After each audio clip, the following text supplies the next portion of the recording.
Hi friends, എന്തൊക്കെയുണ്ട് വിശേഷം? അറഫ്ത സീരീസിലെ പുതിയൊരു എപ്പിസോഡിലേക്ക് എല്ലാവർക്കും സ്വാഗതം.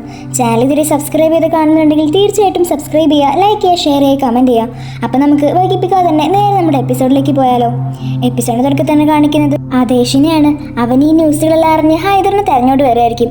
നേരെ അവൻ്റെ റൂമിലേക്ക് പോയി നോക്കുമ്പോൾ അവിടെ ഹൈദർ ഉണ്ടാവില്ല. അപ്പോൾ അവിടേക്ക് നിർമ്മിന് വന്ന് നീ എന്താ ചെയ്യുന്നതെന്ന് ചോദിക്കും. നിങ്ങളുടെ ഭർത്താവ് അവിടെ? മര്യാദക്ക് അയാളെ ഇങ്ങോട്ട് വിളിച്ചോ, അയാളെ ഞാൻ വെറുതെ വിടാൻ പോകുന്നില്ല. ഇതെല്ലാം കേട്ട് നിർമ്മിൻ ആകെ പേടിക്കും. ഹൈദർ എവിടെയാണെന്ന് എനിക്ക് അറിയില്ലെന്ന് അവർ പറയും. അത് കേൾക്കുമ്പോൾ ദേശം അവിടെ നിന്ന് താഴേക്ക് പോയായിരിക്കും. അവിടെ ആണെങ്കിൽ നസീറും മേജനും ഉണ്ടാവും. ദേശം ഇങ്ങനെ വെപ്പാളം പിടിച്ച് പോകുന്ന കാണുമ്പോൾ മേജൻ ആകെ പേടിയാവും. നീ എവിടേക്കാണ് പോകുന്നത്? എന്നിട്ട് പറഞ്ഞിട്ട് പോ.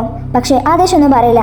നിന്റെ അച്ഛൻ എവിടെയെന്ന് മര്യാദക്ക് പറഞ്ഞു. നിങ്ങളെല്ലാവരും എവിടെ അവനെ കൊണ്ട് ഒളിപ്പിച്ച് വെച്ചിരിക്കുന്നത്? ഇല്ലെങ്കിൽ വേണ്ട, നിങ്ങൾ ആരും പറയണ്ട, അവനെ ഞാൻ തന്നെ കണ്ടുപിടിച്ചോളാം എന്ന് പറഞ്ഞ് ദേശം അവിടെ നിന്ന് പോകാൻ നിൽക്കുമായിരിക്കും. പക്ഷേ മേജൻ ദേശിനെ തടയും. അത് കാണുമ്പോൾ ദേശം മേജന്റെ കൈ അവിടെ നിന്ന് പിടിച്ച് മാറ്റി വെക്കും. ഇത് കാണുമ്പോൾ നസീർ തൊട്ട് സഹിക്കില്ല. നീ എന്താ കാണിച്ചത്? മേജനോട് നീ ഇങ്ങനെയാണോ പെരുമാറുന്നത്? ഇതും കൂടി കേൾക്കുമ്പോൾ ദേശം ഓൾറെഡി ദേഷ്യം വന്നിരിക്കുകയായിരുന്നു. ഇതും കൂടി ആകുമ്പോൾ ദേശം നസീറിന്റെ മൂക്കടിച്ച് പൊളിക്കും. അങ്ങനെ അവർ തമ്മിലൊരു തർക്കം ഉണ്ടാകുമ്പോഴാണ് അവിടേക്ക് ജമാൽ വന്ന് നസീറിനോട് അവിടെ നിന്ന് പോകാൻ പറയും. ഇത് കേൾക്കുമ്പോൾ നസീർ അവിടെ നിന്ന് ദേഷ്യം പിടിച്ച് പോകും. അതിനുശേഷം മേജൻ ദേശിനെ തടയുന്ന കാണുമ്പോൾ ദേശം ചോദിക്കും, എങ്കിൽ നീ പറ, നിന്റെ അച്ഛൻ എവിടെ? എനിക്ക് അറിയില്ലെന്ന് ഞാൻ പറഞ്ഞില്ലേ? നിങ്ങൾ എന്തിനാണ് എൻ്റെ അച്ഛനെ അന്വേഷിച്ച് പോകുന്നത്? എൻ്റെ അച്ഛനെ നിങ്ങൾ എന്താ ചെയ്യാൻ പോകുന്നത്? പക്ഷേ ദേശത്തിനൊന്നും മറുപടി കൊടുക്കാതെ അവൻ വേഗം അവിടെ നിന്ന് പോവും. മേജനാണെങ്കിൽ നേരെ അവളുടെ അമ്മയുടെ അടുത്തേക്ക് പോകും. അമ്മയാണെങ്കിൽ ഹൈദറിനെ വിളിക്കുകയായിരിക്കും. നിങ്ങൾ എവിടെ പോയിരിക്കുകയാണ്? എന്താണെങ്കിലും ഇവിടേക്ക് വരണ്ട. ഇവിടെ ദേശം നിങ്ങൾ അന്വേഷിച്ചുകൊണ്ടിരിക്കുകയാണ്. എവിടെയെങ്കിലും പോയി ഒളിക്കാൻ നോക്ക്. നിങ്ങളെങ്ങാനും ഇപ്പം അവൻ്റെ കണ്ണപ്പെട്ടിട്ടുണ്ടെങ്കിൽ അവൻ ചിലപ്പോൾ നിങ്ങൾ എന്തെങ്കിലും ചെയ്ത് കളയും. അതുകൊണ്ട് ദയവേദി ഇങ്ങോട്ടൊന്നും വരാതിരിക്കും. ഇതെല്ലാം കേൾക്കുമ്പോൾ ഹൈദർ അതിന് സമ്മതിക്കും. അപ്പോഴാണ് അവിടേക്ക് മേജൻ വരുന്നത്. എന്താ കാര്യം എന്ന് അന്വേഷിക്കുമ്പോൾ നിർമ്മിനും പറയും, അറിയില്ല, എന്തായാലും ഞാൻ നിന്റെ അച്ഛനോട് കാര്യങ്ങളെല്ലാം പറഞ്ഞിട്ടുണ്ട്. ഇത് കേൾക്കുമ്പോൾ മേജൻ ചോദിക്കും, അല്ല അച്ഛൻ എന്തിനാണ് ഇങ്ങനെ ഓടി വിളിക്കുന്നത്? ഇത് കേൾക്കുമ്പോൾ നിർമ്മിൻ പറയും, എന്താ നിനക്ക് നിന്റെ അച്ഛനെ സംശയമുണ്ടോ? ഈ സമയത്ത് ദേശം നിന്റെ അച്ഛനെ കണ്ടിട്ടെങ്കിൽ അവൻ എന്താ ചെയ്യാൻ നിനക്ക് തന്നെ അറിയുന്നതല്ലേ? അതുകൊണ്ട് ഇപ്പോൾ തൽക്കാലം അച്ഛൻ വേറൊരു സ്ഥലത്ത് മാറി നിൽക്കുകയാണ്. എവിടെയാണെന്നൊന്നും എനിക്കറിയില്ലെന്ന് നിർമ്മിൻ മേജനോട് പറയും. അതിനുശേഷം മേജൻ വീണ്ടും ദേശം അവിടെ നിന്ന് പോകാൻ നിൽക്കുമ്പോൾ അവൻ തടയും. നിങ്ങൾ എവിടേക്കാണ് പോകുന്നത്? ദയവ് ചെയ്ത് എന്തെങ്കിലും പ്രശ്നം ഉണ്ടെങ്കിൽ അതൊന്ന് എന്നോട് പറ. എന്താണെന്ന് ഞാനും കൂടി അറിയട്ടെ. നീ ഇതിൽ ഞാൻ അറിയാത്തതായിട്ട് വേറെ എന്തെങ്കിലും കാര്യങ്ങളുണ്ടോ? ഉണ്ടെങ്കിൽ അതെന്നോട് പറ. അവർ എനിക്ക് അറിയാവുന്നവരാണ്. അതായത് ആ ലിസ്റ്റിലുള്ള പകുതി മുക്കാൽ പേരും എനിക്ക് നന്നായിട്ട് അറിയാം. അവരെല്ലാവരും മരിച്ചു പോയെന്ന് പറയുമ്പോൾ എനിക്ക് ഒത്തിരി വിഷമമുണ്ട്. അതിൻ്റെ കൂടെ തന്നെ നീ എൻ്റെ അച്ഛനെ ഇങ്ങനെ ബ്ലെയിം ചെയ്യുമ്പോൾ എനിക്ക് അതിനേക്കാളും വിഷമാവാണ്. ഇത് കേൾക്കുമ്പോൾ ദേശം അവളോട് പറയും, എങ്കിൽ എനിക്ക് എന്നോട് പറയാനുള്ളത് ആകെ ഒരേ ഒരു കാര്യമാണ്. നിനക്ക് അത്രയും പരിചയമുള്ള, നിനക്ക് അത്രയും ഇഷ്ടമുള്ള ആൾക്കാരെല്ലാം കൊന്നത് നിന്റെ അച്ഛൻ തന്നെയാണ്. നിന്റെ അച്ഛൻ ഒരു കൊലയാളി തന്നെയാണ്. ഇതും കൂടി കേൾക്കുമ്പോൾ മേജന് മതിയാവും. മര്യാദക്ക് നിർത്തിക്കോ. ഞങ്ങളുടെ കുടുംബത്തെ ഇങ്ങനെ ദ്രോഹിച്ച് നിനക്ക് മതിയായില്ലേ? നിനക്ക് വേണ്ടതെല്ലാം കിട്ടിയില്ലേ? എന്നെ കല്യാണം കഴിച്ചു. ഈ മാൻഷനും കമ്പനിയും വർക്കും എല്ലാം നീ പറഞ്ഞതുപോലെ തന്നെ നിന്റെ പേര് തന്നെ ആയില്ലേ? ഇപ്പം എല്ലാ കാര്യങ്ങളും നീ വിചാരിച്ചതുപോലെ തന്നെയല്ലേ നടക്കുന്നത്? ഞങ്ങൾ നിനക്ക് വേണ്ടി ഇങ്ങനെയൊക്കെ ചെയ്തിട്ടും നീ എന്തിനാണ് ഞങ്ങളെ ഇങ്ങനെ ദ്രോഹിച്ചുകൊണ്ടിരിക്കുന്നത്? അവന് അവൻ്റെ ഒരു 187 ദിവസത്തെ കരാറും നോക്കും. മാജൻ, എനിക്കിപ്പോൾ നീ എന്നെക്കുറിച്ച് എന്തൊക്കെയാണ് ചിന്തിക്കുന്നത് എന്നൊന്നും അറിയേണ്ട ആവശ്യമില്ല. നീ എന്ത് വിചാരിച്ചാലും എനിക്കതൊരു കുഴപ്പമില്ല. അത് ശരിയാണല്ലോ. നിനക്കെപ്പോഴും നിന്റെ കാര്യം മാത്രം നടന്നാൽ പോരെ.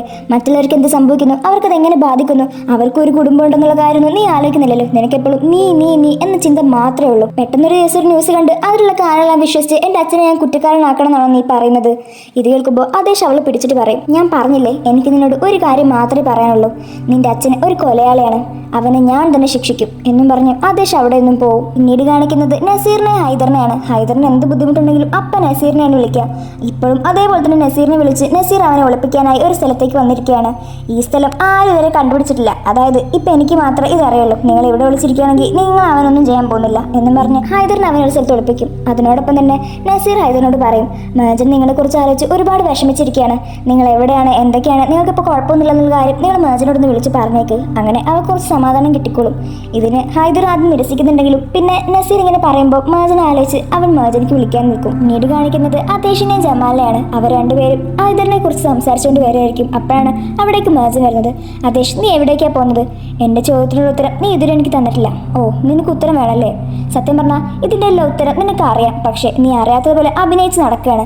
നിന്റെ അച്ഛനൊരു തെമ്മാടിയാണെന്ന കാര്യം എനിക്ക് നന്നായിട്ട് അറിയാം. അതന്നെയാണ് ഇതിനുള്ള ഉത്തരം എന്നും പറഞ്ഞ് ദേശം അവിടെ നിന്ന് പോകാൻ നിൽക്കുകയായിരിക്കും. അപ്പോൾ മേജനാണ് തടയും. കോടതിയിൽ നിന്ന് എന്തെങ്കിലും വിധി വരുന്നതിന് നിങ്ങൾ എൻ്റെ അച്ഛനെ കുറ്റക്കാരനാക്കിയല്ലേ? ഇത് കേൾക്കുമ്പോൾ ദേശം ഒന്നും മിണ്ടാതെ അവിടെ നേരെ അവൻ്റെ സ്റ്റഡി റൂമിലേക്ക് പോകും. അപ്പോഴാണ് മേജന് നസീർ കോൾ ചെയ്യുന്നത്. ഞാനിപ്പോൾ നിന്റെ അച്ഛൻ്റെ കൂടെയാണ്. നീ കുറച്ച് നേരം നിന്റെ അച്ഛനോട് സംസാരിച്ചോ എന്ന് പറഞ്ഞ് നസീർ ഹൈദറിന് ഫോൺ കൊടുക്കും. അങ്ങനെ കുറച്ചു നേരം ഹൈദർ മേജനും കൂടി സംസാരിക്കും. ഹൈദർ മേജനോട് എവിടെയാണ് നിൽക്കുന്നതെന്നുള്ള കാര്യം പറഞ്ഞിട്ടുണ്ടാവും. മേജൻ പിന്നെ അത് കേട്ടാൽ വെറുതെ ഇരിക്കില്ലല്ലോ. അവൾ ഉടനെ തന്നെ കോൾ കട്ട് ചെയ്ത് അവിടെ നിന്ന് അവൾ അച്ഛനെ തിരഞ്ഞു പോകാൻ നിൽക്കും. ഇതെല്ലാം ദേശം ദൂരെ നിന്നും കാണുന്നുണ്ടായിരുന്നു. മേജൻ പെട്ടെന്ന് വെപ്രാളം പിടിച്ച് പോകുന്ന കാണുമ്പോൾ അവന് വേഗം അവൻ്റെ കോട്ടും ചാവിയെല്ലാം എടുത്ത് വേഗം അവളുടെ പുറകെ തന്നെ ഫോളോ ചെയ്ത് പോവുകയാണ്. മേജൻ അങ്ങനെ ഹൈദർ പറഞ്ഞ ലൊക്കേഷനിലേക്ക് വന്നിട്ടുണ്ടാവും. ഹൈദർ അവളെ കാണുമ്പോൾ ഓടിപ്പോയി മേജനെ കെട്ടിപ്പിടിക്കും. ചോദിക്കും. ഇത് കാണുമ്പോൾ മേജന് അത്ര ഒരു താല്പര്യമൊന്നുമില്ലാത്ത പോലെ നിൽക്കുന്നത്. അച്ഛാ, ഞാൻ നിങ്ങളോട് സീരിയസ് ആയിട്ട് ചോദിക്കുകയാണ്. എന്തെങ്കിലും പ്രശ്നം ഉണ്ടെങ്കിൽ ഇപ്പം തന്നെ എന്നോട് പറയണം. ഞാൻ അറിയാത്തതായിട്ട് ഇനി വേറെ എന്തെങ്കിലും കാര്യങ്ങളുണ്ടോ? ഇത് കേൾക്കുമ്പോൾ അവരോട് പറയും, മോൾ എന്തായി പറയുന്നത്? അച്ഛനെ സംശയിക്കുകയാണോ? നിനക്ക് അറിയാവുന്നതല്ലേ എന്നെ? ഞാൻ പറഞ്ഞതല്ലേ ഇതെല്ലാം നിന്റെ അങ്കിളാണ് ചെയ്തത്. അവൻ ഇതുപോലെ ഒരുപാട് തെറ്റുകൾ ചെയ്തിട്ടുണ്ട്. അതിൽപ്പെട്ട ഒരു ചെറിയ കാര്യം മാത്രമാണ് ഈ ഹ്യൂമൻ ട്രാഫിക്കിങ്. അങ്ങനെ മേജനെ ഓരോ കാര്യങ്ങൾ പറഞ്ഞ് ഹൈദർ വിശ്വസിപ്പിച്ചുകൊണ്ടിരിക്കുകയായിരിക്കും. അപ്പോഴാണ് അവിടേക്ക് ഗണ്ണും കൊണ്ട് അദേശ് വരുന്നത്. മേജനെ ഫോളോ ചെയ്ത് അവൻ അവിടെ എത്തിയിട്ടുണ്ടാവും. അവൻ നേരെ ഗണ്ണ് ചൂണ്ടിക്കൊണ്ട് ഹൈദറിന്റെ അടുത്തേക്ക് വരും. ഇത് കാണുമ്പോൾ ഹൈദർ വേഗം അവിടെ നിന്ന് ഓടി രക്ഷപ്പെടും. മേജന് അദേശിനെ തടഞ്ഞോട് അവിടെ നിൽക്കും. മേജൻ ഒരുപാട് തവണ ഹൈദറിനെ രക്ഷിക്കാൻ വേണ്ടി അദേശിന്റെ കയ്യിൽ നിന്ന് ഗണ്ണ് മാറ്റി വെക്കുന്നുണ്ട്. പക്ഷേ അദേശ് ഇതെല്ലാം തള്ളി മാറ്റിക്കൊണ്ട് ഹൈദറിന്റെ പിറകെ തന്നെ ഓടുകയാണ്. ഒടുവിൽ ഹൈദർ ഓടി ഓടി അദേശിന്റെ മുന്നിൽ തന്നെ വരികയാണ്. അദേശ് തോക്ക് ചൂണ്ടിയോടെ നിൽക്കുന്നു. ഇനി നിങ്ങൾക്ക് ഒരു ലക്ഷ്യമില്ല. പക്ഷേ ഹൈദരാണെങ്കിൽ ഒരുപാട് തവണ അദേശിനോട് കെഞ്ചി നോക്കുന്നുണ്ട്. ഇതൊന്നും ഞാനല്ല ചെയ്തത്, എനിക്കൊരു തെറ്റിദ്ധാരണ പറ്റിയതാണ്, ഇതൊന്നും എൻ്റെ തെറ്റല്ല എന്ന് പറഞ്ഞ് അവൻ ഒരുപാട് തവണ ബെഗ് ചെയ്യുന്നുണ്ട്. പക്ഷേ അദേശ് അതൊന്നും കേൾക്കുന്നില്ല. നിങ്ങൾക്ക് ഇനി ഒരു ദയ എൻ്റെ ഭാഗത്തു നിന്ന് ഉണ്ടാവില്ലെന്ന് പറഞ്ഞുകൊണ്ട് അദേശ് അവൻ്റെ നേരെ തോക്ക് ചൂണ്ടായിരിക്കും. അപ്പോഴാണ് മേജൻ അവിടേക്ക് വരുന്നത്. മേജൻ വീണ്ടും അവിടെ വന്ന് അദേശിനെ തടയും. എൻ്റെ അച്ഛനെ നിങ്ങളൊന്നും ചെയ്യരുത്, അച്ഛനെ വെറുതെ വേണം എന്ന് മേജൻ ഒരുപാട് തവണ പറഞ്ഞ് അദേശിനെ അവിടെ നിന്ന് തടയാൻ നോക്കുന്നുണ്ട്. പക്ഷേ അദേശ് അതിനൊന്നും സമ്മതിക്കില്ല. എന്തായാലും ഹൈദറിനെ കൊന്നിരിക്കും, നീ മര്യാദയ്ക്ക് ഇവിടുന്ന് പോയിക്കോ, ഇവിടുന്ന് മാറി നിൽക്കുന്നു പറയുന്നുണ്ട്. പക്ഷേ മേജൻ ഒരു വഴിയിലാകുമ്പോൾ അവൻ്റെ കയ്യിൽ നിന്നും ആ തോക്ക് അവളുടെ നേരെ പോയിന്റ് ചെയ്യിപ്പിക്കും. ഇതാ, ഇനി നീ എന്നെ കൊല്ല്, എന്നിട്ട് നിനക്ക് എൻ്റെ അച്ഛനെ കൊല്ലാൻ കഴിയുള്ളൂ. ഇതും കൂടി കേൾക്കുമ്പോൾ അദേശം നല്ല ദേഷ്യം വരും. അവൻ എന്താ ചെയ്യേണ്ടതെന്ന് അറിയാതെ ആകെ ദേഷ്യം പിടിച്ചിരിക്കുകയായിരിക്കും. അപ്പോഴാണ് അവിടേക്ക് ജമാൽ വന്ന് അദേശം തടയുന്നത്. നീ എൻ്റെ ഈ കാണിക്കുന്നത് ആ ഗണ്ണെൻ്റെ കയ്യിൽ താന്നും പറഞ്ഞ് ജമാൽ ആ ഗണ്ണ് വാങ്ങിക്കും. പിന്നീട് കാണിക്കുന്നത് അദേശിനെയും ജമാലിനെയാണ്. ജമാൽ അദേശിനെ അവിടെ നിന്നും വേറൊരു സ്ഥലത്തേക്ക് കൊണ്ടുപോയിട്ടുണ്ടാവും. അവർ രണ്ടുപേരും കൂടി അവിടെ നിന്ന് സംസാരിക്കുകയായിരിക്കും. അദേശിനാണെങ്കിൽ നല്ല ദേഷ്യം ഉണ്ടാവും. ജമാൽ അദേശിനെ വഴക്ക് പറയും. നീ എന്തൊക്കെയായി കാണിച്ചത്? നീ ഇപ്പം എന്തൊക്കെയാണ് ചെയ്യാൻ പോയത് വല്ല അറിവുണ്ടോ? ഞാൻ എന്തൊക്കെ ചെയ്താലും അത് അവൻ അർഹിക്കുന്നത് തന്നെയാണ്. അവൻ നമ്മളെല്ലാം ചെയ്ത് വെച്ച് നോക്കുമ്പോൾ ഇതെല്ലാം വളരെ കുറഞ്ഞു പോയെന്ന് എനിക്ക് തോന്നുന്നത്. അദേശ്, അവരോട് നമുക്ക് പക വീട്ടാനുള്ളതാണ്, അത് നമ്മൾ വീട്ടിയിരിക്കും. പക്ഷേ അതൊരിക്കലും ഈ വഴിയിലായിരുന്നു നീ തന്നെയല്ലേ ഞങ്ങളോട് പറയാറുള്ളത്. ഒരിക്കലും മരണമല്ല അവർക്കുള്ള ശിക്ഷ, നീ തന്നെയാണ് എപ്പോഴും ഞങ്ങളോട് പറയാറുള്ളത്. ഇതെല്ലാം കേൾക്കുമ്പോൾ അദേശ് പറയും, അതെല്ലാം ഞാൻ പറഞ്ഞിരുന്നു, പക്ഷേ ഇപ്പം ഞാൻ അതെല്ലാം മാറ്റിയിരിക്കുന്നു. ഹൈദറുണ്ടല്ലോ, അവനൊരിക്കലും ഞാൻ ജീവനോടെ വെറുതെ ഇടാൻ പോകുന്നില്ല. അവൻ്റെ മരണം എൻ്റെ ഈ കൈകൊണ്ട് തന്നെ ആയിരിക്കും. വേണമെങ്കിൽ ഞാൻ അല്പം ദയ കാണിക്കാം. അവൻ്റെ തലയ്ക്ക് നോക്കി തന്നെ ഞാൻ വെടിവെച്ചാൽ ഒറ്റടിക്ക് കൊന്നോളാം. ഇത് കേൾക്കുമ്പോൾ ജമാൽ ആകെ ടെൻഷനാകും. അദേശ്, നീ എന്തൊക്കെയാ പറയുന്നത്? വല്ല ബോധമുണ്ടോ? ഇങ്ങനെയൊന്നും നീ ഇതുവരെ സംസാരിച്ചിട്ട് പോലുമില്ല. ഇങ്ങനെയൊന്നും നീ സംസാരിക്കാനും പാടില്ല. ഒരാളെ കൊല്ലാന്ന് പറയുന്നത് അത്ര എളുപ്പമുള്ള കാര്യമല്ല അദേശ്. അതൊരിക്കലും നിന്നെക്കൊണ്ട് ചെയ്യാൻ കഴിയില്ലെന്ന് എനിക്കറിയാം. അതൊരിക്കലും നീ ചെയ്യാനും പാടില്ല. ഇതെല്ലാം കേൾക്കുമ്പോൾ അദേശ് നല്ല ദേഷ്യം വന്നിരിക്കുകയായിരിക്കും. ജമാൽ, നീ മിണ്ടാതിരുന്നോ? വെറുതെ ഇങ്ങനെ ഓരോ കാര്യങ്ങൾ സംസാരിച്ച് എന്നെ കൂടുതൽ ദേഷ്യം പിടിപ്പിക്കരുത്. ഇല്ല ദേശ്, ഇപ്പം ഞാൻ എന്തായാലും മിണ്ടാതിരിക്കാൻ പോകുന്നില്ല. നീ എന്നോട് എത്ര തവണ മിണ്ടാതിരിക്കാൻ പറഞ്ഞാലും ഞാൻ സംസാരിച്ചുകൊണ്ടിരിക്കും. കാരണം ഞാൻ ഒരു ബെസ്റ്റ് ഫ്രണ്ടാണ്. നിന്നെ പറഞ്ഞ് മനസ്സിലാക്കേണ്ടത് എൻ്റെ ഡ്യൂട്ടിയാണ്. നിനക്ക് ചിലപ്പോൾ നിന്നെക്കുറിച്ച് ചിന്തയില്ലായിരിക്കാം, പക്ഷേ നിനക്ക് ഞങ്ങളെക്കുറിച്ചെങ്കിലും ചിന്തിച്ചൂടെ? നിനക്ക് എന്തെങ്കിലും സംഭവിച്ചു കഴിഞ്ഞാൽ പിന്നെ ഞങ്ങളെന്താ ചെയ്യുക? ഇതെല്ലാം കേൾക്കുമ്പോൾ ആദേശ് അവൻ്റെ ദേഷ്യം ഇങ്ങനെ കൺട്രോൾ ചെയ്ത് നിൽക്കുകയാണ്. അതും പോട്ടെ, നിനക്ക് ഞങ്ങളെക്കുറിച്ച് ചിന്തയില്ലെങ്കിൽ നീ ഏഴിനെ കുറിച്ച് ചിന്തിച്ച് നോക്കിയിട്ടുണ്ടോ? അവളെപ്പോഴെങ്കിലും അവളുടെ ഏട്ടനായ താഹിർ ഇങ്ങനെയൊക്കെ ചെയ്യുന്നു വിചാരിച്ചിട്ടുണ്ടാവോ? അവളുടെ ചേട്ടനൊരു കൊലയാളിയായി കാണാൻ അവൾ ആഗ്രഹിക്കുന്നുണ്ടാവോ? ഇതെല്ലാം കേൾക്കുമ്പോൾ അവനക്ക് നല്ല ദേഷ്യം വരും. ജമാൽ, നീ മര്യാദയ്ക്ക് മിണ്ടാതിരിക്കുന്നതാണ് നല്ലത്. ഇല്ല, ഒരിക്കലും ഞാൻ മിണ്ടാതിരിക്കാൻ പോകുന്നില്ല. ഞാൻ പറയുക തന്നെ ചെയ്യും. നീ നിന്റെ സഹോദരിയെക്കുറിച്ച് ആലോചിച്ച് നോക്ക്. അവൾക്ക് വേണ്ടി നീ ഇത്രയും മോശപ്പെട്ട കാര്യമാണ് ചെയ്യാൻ പോകുന്നത്. ഇതെല്ലാം അവൾ മുകളിലിരുന്ന് കാണുന്നുണ്ടാവും. അവൾ ഇതെല്ലാം ആലോചിക്കുമ്പോൾ എന്തൊരു വൃത്തിയിട്ട സഹോദരനാണെന്ന് അവൾ തന്നെ ചിന്തിച്ചു പോകും. ഇതും കൂടി ആകുമ്പോൾ അദേശിന്റെ കൺട്രോൾ പോകും. അവൻ ഓൾറെഡി ദേഷ്യം വന്നിരിക്കുകയാണ്. അതിന്റെ പുറമെ ജമാൽ ഇങ്ങനെ മിണ്ടാതിരിക്കാൻ പറഞ്ഞിട്ടും വീണ്ടും വീണ്ടും ഓരോ കാര്യങ്ങൾ സംസാരിച്ചുകൊണ്ടിരിക്കുമ്പോൾ അവൻ നല്ല ദേഷ്യം വരും. അവന്റെ കൺട്രോൾ പോയി ജമാലിനെ അവൻ ഒറ്റയടിക്ക് താഴേക്കിടും. ജമാലിന് നന്നായിട്ട് അറിയാം അവൻ ഇങ്ങനെയൊക്കെ ചെയ്താലേ അദേശം അവന്റെ സെൻസിലേക്ക് തിരിച്ചു വരുള്ളൂ. ഒരു ഇടി കിട്ടിയാലും എന്താ, അദേശം പെട്ടെന്ന് കാര്യങ്ങൾ റിയലൈസ് ചെയ്യും. അവൻ പെട്ടെന്നുള്ള ആ ഒരു ദേഷ്യം കൺട്രോൾ ചെയ്യാൻ പറ്റാതെ ജമാലിനെ തല്ലി താഴെയിട്ട കാര്യത്തിൽ ആകെ വിഷമിക്കും. അവൻ ഓടിപ്പോയി ജമാലിനെ അവിടെ നിന്ന് എഴുന്നേപ്പിച്ച് ജമാലിനെ കെട്ടിപ്പിടിക്കും. ഇതും കൂടി കാണുമ്പോൾ ജമാലിന് സമാധാനമാവും. അതിനുശേഷം അവർ രണ്ടുപേരും വീട്ടിലേക്ക് തിരിച്ചു പോകും. മേജനാണെങ്കിൽ അദേശിനെ കാത്താടെ നിൽക്കുന്നുണ്ടാവും. നിങ്ങളെന്ന് എന്താ ചെയ്യാൻ പോയത്? നിനക്ക് വല്ല അറിവുണ്ടോ? നീ എൻ്റെ അച്ഛനെ കൊല്ലാൻ പോവായിരുന്നു എന്ന്.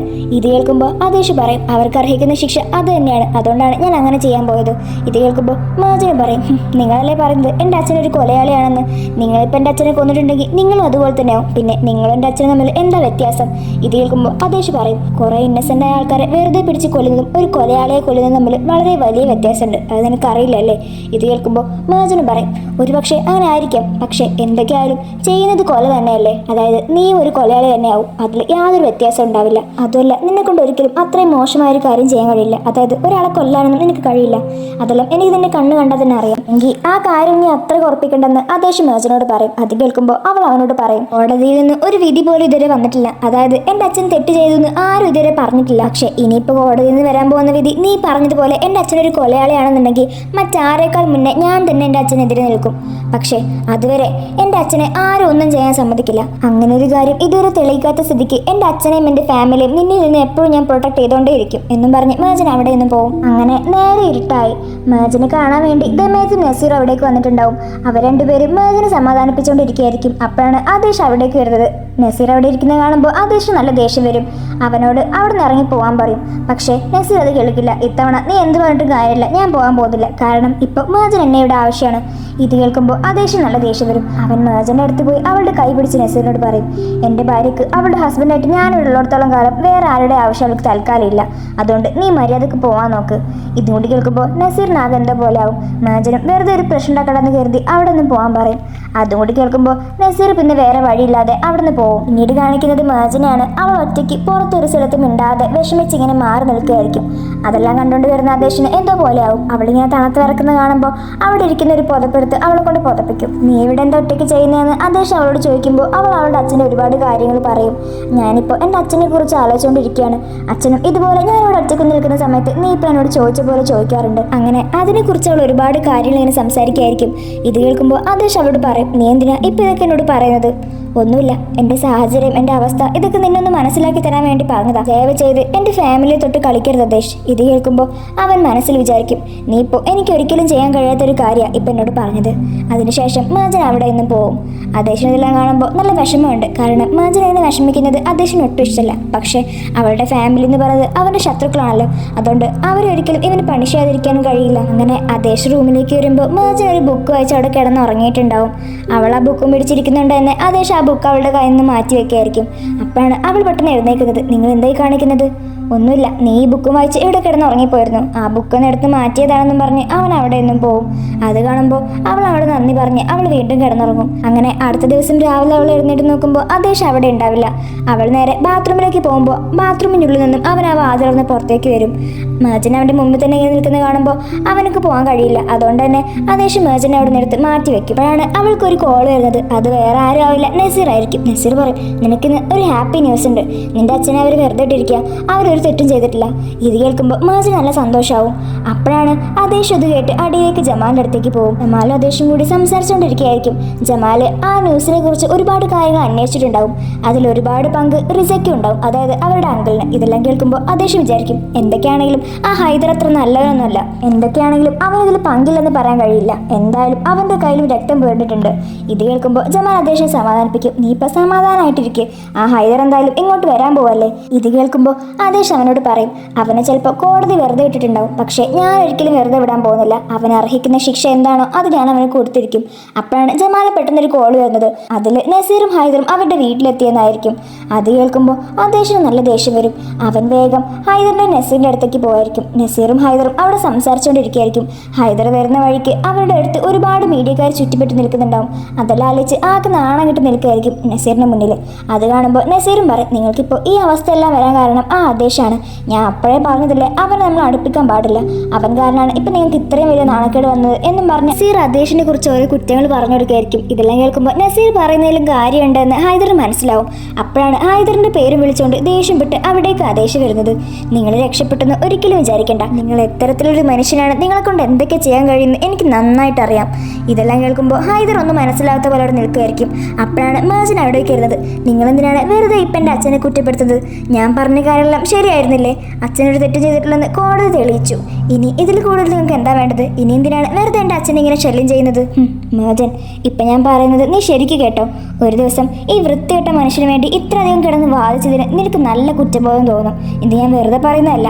ഇത് കേൾക്കുമ്പോൾ മേജൻ പറയും, ആദേശ്, ഞാൻ നിങ്ങളോട് പറഞ്ഞിരുന്നതല്ലേ, നിങ്ങൾ പറഞ്ഞതെല്ലാം ശരിയാണെങ്കിൽ അച്ഛനെതിരെ ഞാൻ തന്നെ നിൽക്കും. പക്ഷേ ഇപ്പം എല്ലാ കാര്യങ്ങളും പുറത്തു വന്നു. എൻ്റെ അച്ഛനൊരു തെറ്റ് ചെയ്തിട്ടില്ലെന്ന് കോടതി എന്നെ തെളിയിച്ചു.